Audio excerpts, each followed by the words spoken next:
What's that? I was thinking that maybe you should talk to someone. Yeah? For me, that scene was about grasping at straws. There's only so many nights you can just eat Thai food and watch TV and not pretend that Chuck killed himself. Any relationship where you're close to someone and you need to ask them to see a therapist, that is an extraordinarily delicate situation. It really shows just how worried and concerned Kim is. It's a shrink? Kim never says what it's for. And since he's compartmentalized this thing, he has no idea why she wants him to see a therapist. Yeah, okay. Yeah, well, thank you. I'm not sure if Kim is completely satisfied at the end of that first conversation, but I think Kim also knows this is gonna take a while. Mike has a bottomless well of guilt and rage. You need to be reminded how much Maddie meant to Mike. And to see Maddie as a child, writing his name in the wet cements after Mike built the carport, it's really heartbreaking to remember that Mike did have this other life. Anyone else? He has the opportunity to deal with his grief, to share it with some other people, and God damn it, he doesn't seem to deserve any kind of solace. I don't know why I noticed it just then, but I hadn't thought about Maddie all morning.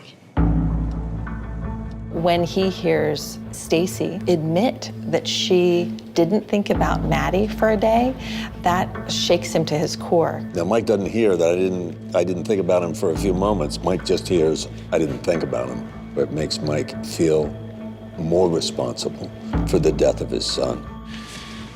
She always wanted to go to Sydney. Oh, God. He's been coming in here for months selling you a bill of goods, getting you all misty-eyed and loving every minute of it. It's a big moment in the show because Mike seems to be rejecting conventional life. That grief group was a little much for me. The walls hadn't been painted in a century, and bad lighting and old rotten couches, and no, why would you want to go there? You want to make a move, you better make it. Mike and Gus both have very strong desires for revenge. They form a relationship that the rest of us would be going, I'm not so sure that's a great idea, but ultimately they're out for themselves. This man doesn't care anymore. He very well may have just cut himself off from the two people that mean anything to him in his life. Gus knows Mike owes him. He also realizes that he needs Mike. So he gives him a little leeway. Mike will ultimately be one of the best right-hand men he has.